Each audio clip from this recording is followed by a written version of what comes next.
kanta.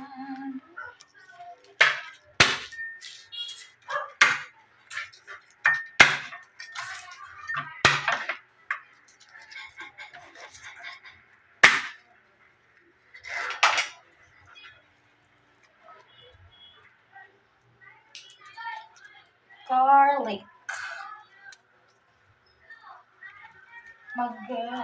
Mag-mince tayo ng garlic. Konting-konti lang. Magluluto po tayo ng ginisang repolyo na may corn, ano ba to? Tuna.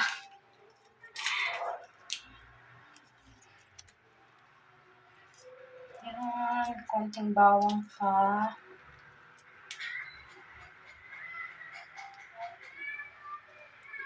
Welcome to my cooking vlog, Eme.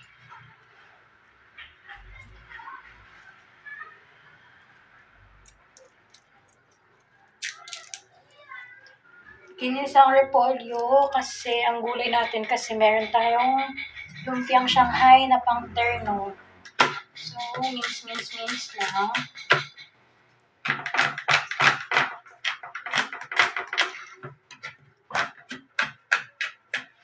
Maganda din yung may gulay-gulay na ulam.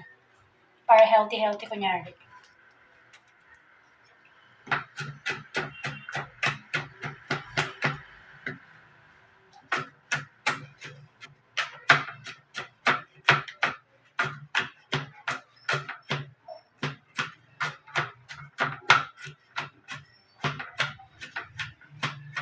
Ayan, huwag na natin masyadong pagkapinuhin para masarap pag iginisa. Dipot lang natin sa plate.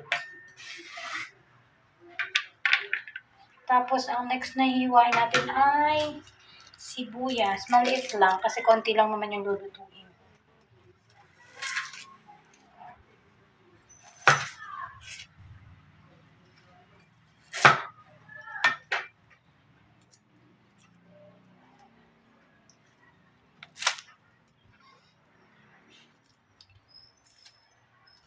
Yung mga basura, didiretso na natin sa plastic para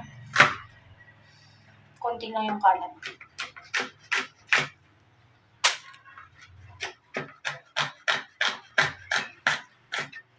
Ayan.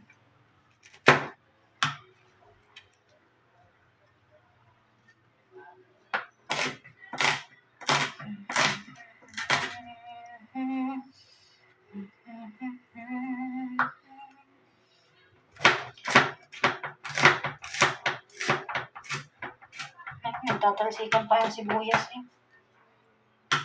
Para masarap daw yung niluluto, dapat kinakantahan.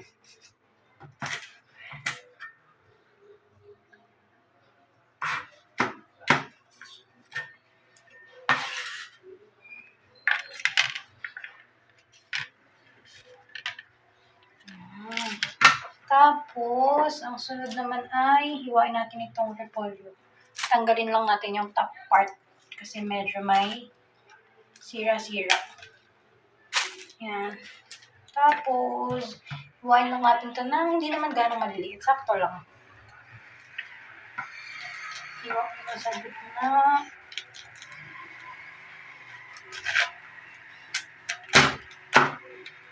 Tapos, tsaka natin gagayat-gayatin ng maliliit.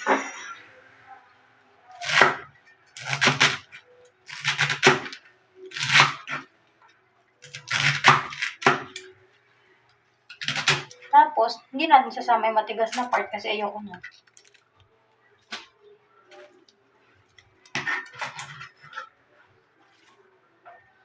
Tapos, yung other half naman.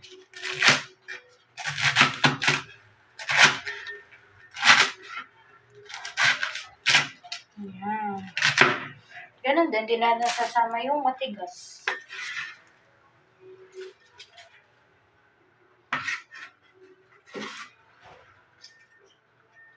Tapos, ibabad lang natin sa tubig.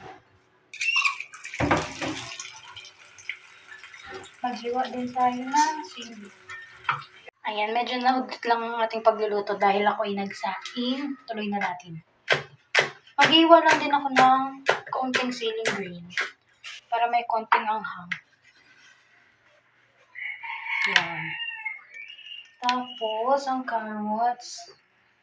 Well, hindi ako marunong magbalat ng carrots. Pero, wala na.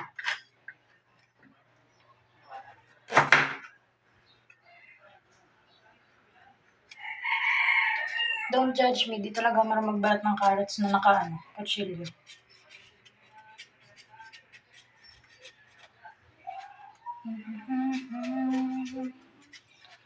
Hindi ko kasi makita yung pili.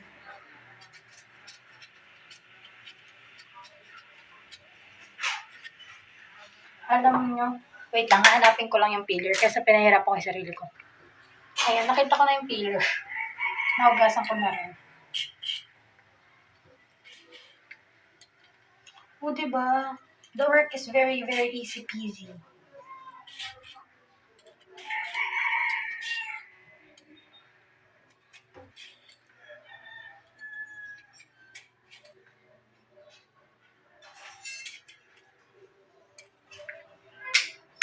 Ayan, tapos itapon lang natin itong pinagbalatan.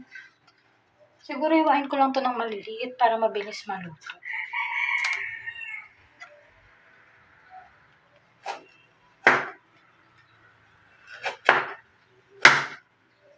Wait lang, i-ano na lang natin. I-half ko muna. Para di ako nahihirapan. Pinahirapan ko sa sarili ko. Yan. Cut lang.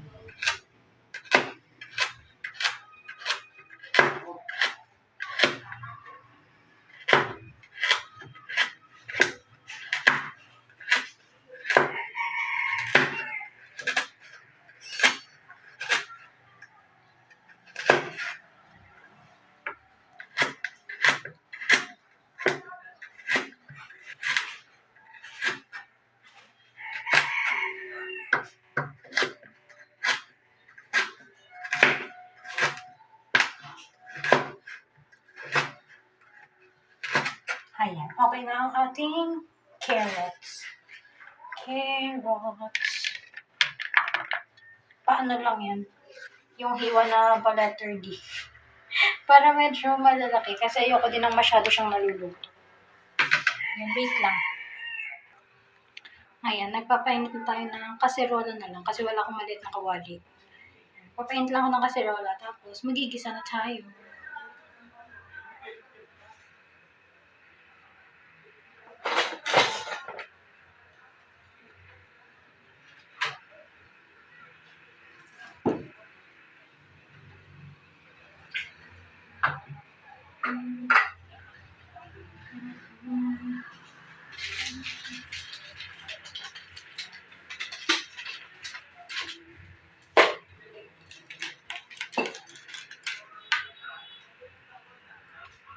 Ayan, ngayong mainit na yung kaldero. Kasi, ano ba to? Kaldero, kawali, kaserola. Hindi to kawali. So, kung ano man to. Maglagay ng konting mantika. Konting-konti lang. Panggigisa lang naman. And then, painitin muna natin ulit ang mantika.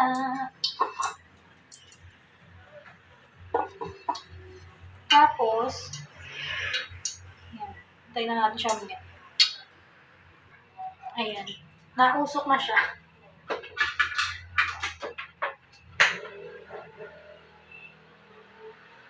Nasobrahan sa init yung mantika, so mag-isa na tayo.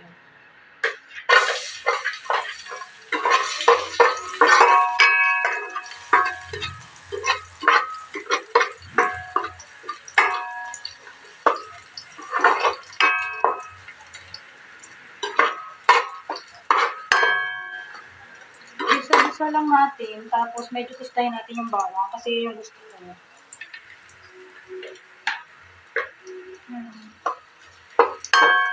Gisa-gisa. Ayan, medyo tostado na yung bawang. So, susunod na natin ang sibuyas.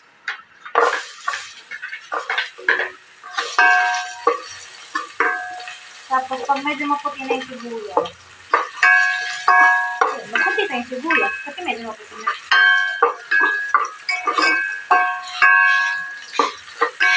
Ayan, yan ang gusto ko. Tapos, i-gilid muna natin kasi igigisa ko rin ang aring, meron ako ditong tuna. Igigisa ko rin din siya. Kasi medyo gusto ko ito yung wala ng sabaw. So, patutuloy ko rin.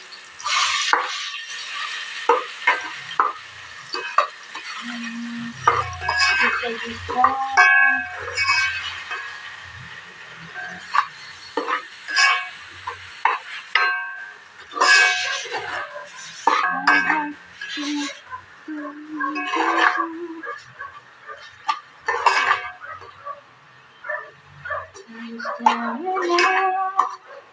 I'm feeling so warm. You took my hand and eased my mind. I was astray. You showed me the way. And now I'm on my own. Hindi ko talaga alam yung lyrics. So, mali-mali yung lyrics. Pero, kiber lang. Wala naman nakakarinig sa akin dito.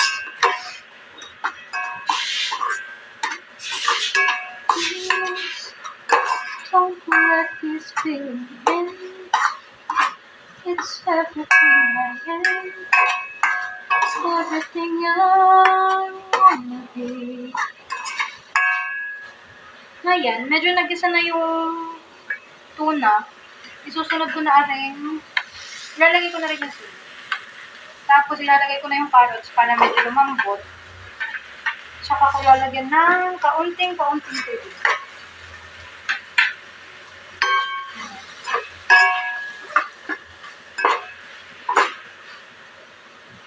Let me just get some water.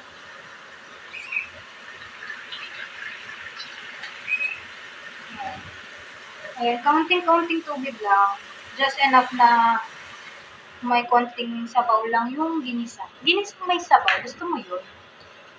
Kasi gusto ko nang may sabaw. So, ayan, medyo lang natin. Tapos, pakukuloyin lang natin to hanggang sa medyo lumambot yung carrots. And then, lalagyan ko rin siya ng konting toyo para may kulay. Tapos, hindi na maglalagay ng asin kasi maalat na yung toyo. Tapos, maglagay din tayo ng pamints. Pamints. Konti lang. Hindi ako mahilig sa paminta eh.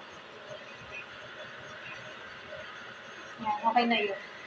2 pinch of pamints. And then,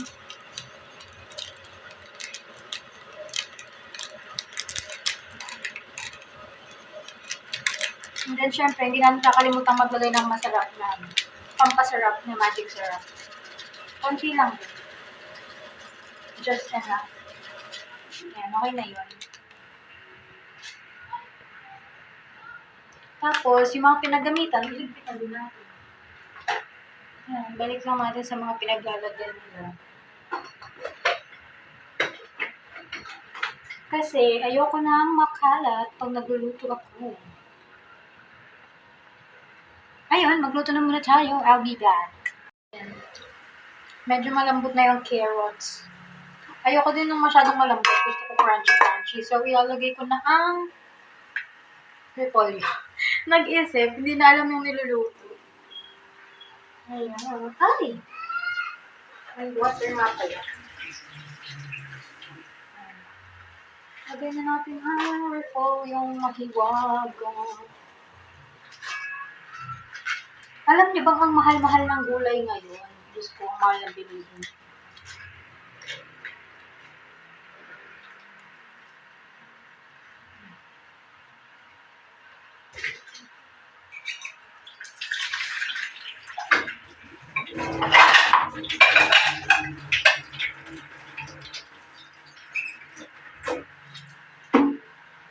Ayan, nahugasan na natin ang mga pinaglutuan.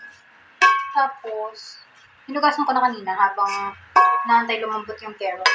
Ngayon, lulutuin lang natin saglit yung yung repolyo nga. Limot-limot, be. Hindi ko gaano lulutuin yung repolyo, yung sakto lang na magitas siya. Kasi gusto ko pa din yung repolyo yung crunchy din. Gusto ko yun sa gulay, yung hindi overcooked, yung mga saktong-saktong lang. Saktong luto ba?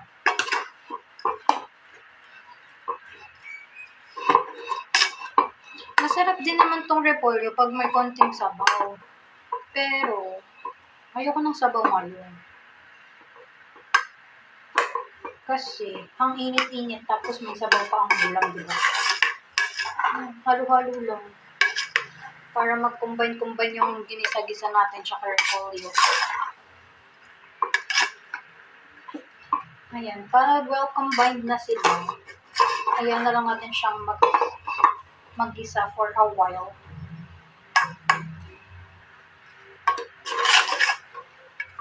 Medyo kambing ako ngayon kasi puro dahon ng repolyo.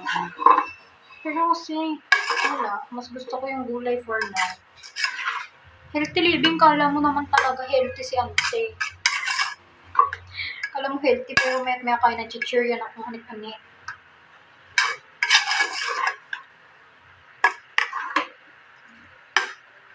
Ayan.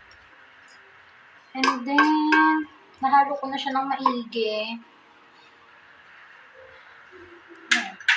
Again, papalambutin ko lang siya, tapos, kakain na, maya-maya.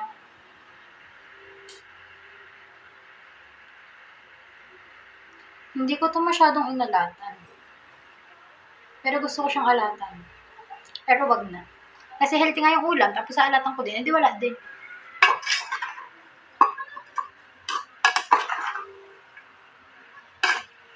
Kailangan ko ng masustansyang pagkain kasi may exam ako ngayon. Kailangan ko ng maraming brain cells.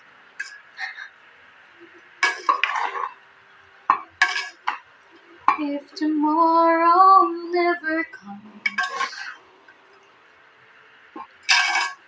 Dagdagan ko lang siya ng konting toyo kasi wala siyang kulay.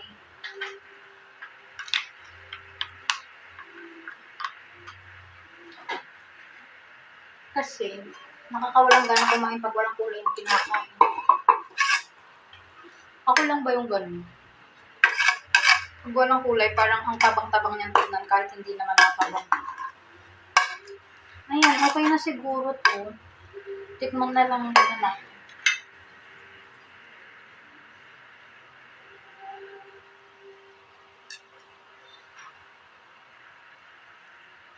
This is the perfect bite.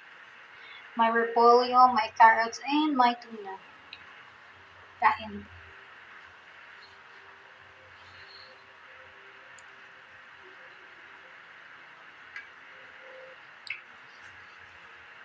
Oh.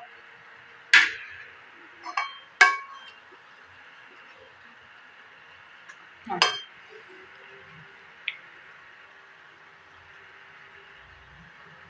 Patayin na natin ang apoy.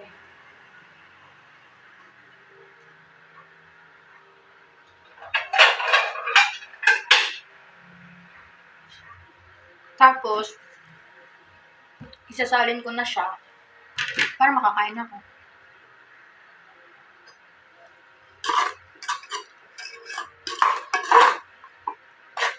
Salin ko lang. Naisip ko, since may leftover na rice, magsasangad na din ako para all in. Para bongga, di ba? Tapos, ang fried rice natin, wala mo nalagyan. Ang fried rice natin ay lalagyan ko lang ng isang spoon. Para masarap.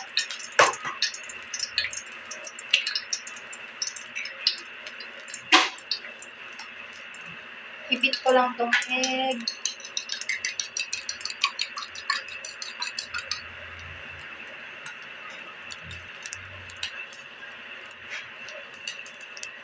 Pag nabit na yung egg, siya yung muna natin ilalagay para may scramble din.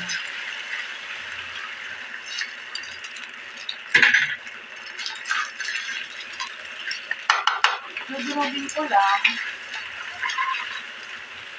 Ang hirap na durugin kasi nabuo agad. Ang hilit kong kawan. Ayan. Hindi naman masyadong durug-durug. Kasi sakto lang. Ayan. Pagluto na, ilagay na natin ang ating leftover rice kasi sayang. Diba? And then, lagyan lang natin ng konting pampalasa. Konting asin. Konting magic syrup. Konti lang yan guys, huwag nyo akong binabinge. And then, konti-konting soya din, pang pakulay lang. And then, mix.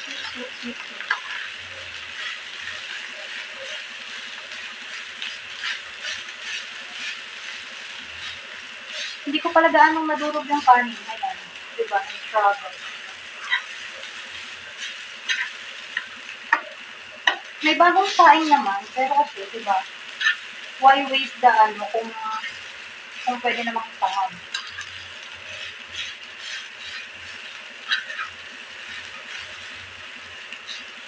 Ito, madaming kanin. Pwede kainin mamaya yung matira. Nasobrahan kasi ng saing kagabi. Hindi, ayan. May sinangad tayong masarap. Durog lang.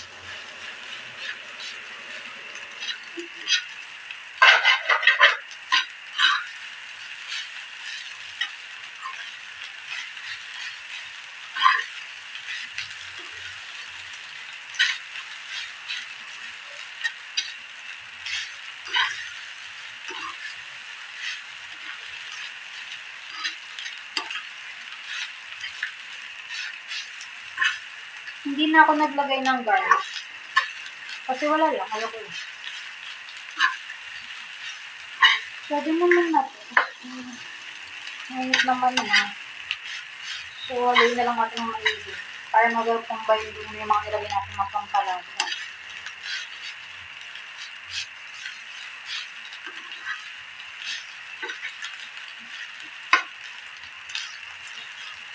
Ayan, okay na siya. Salin na din natin.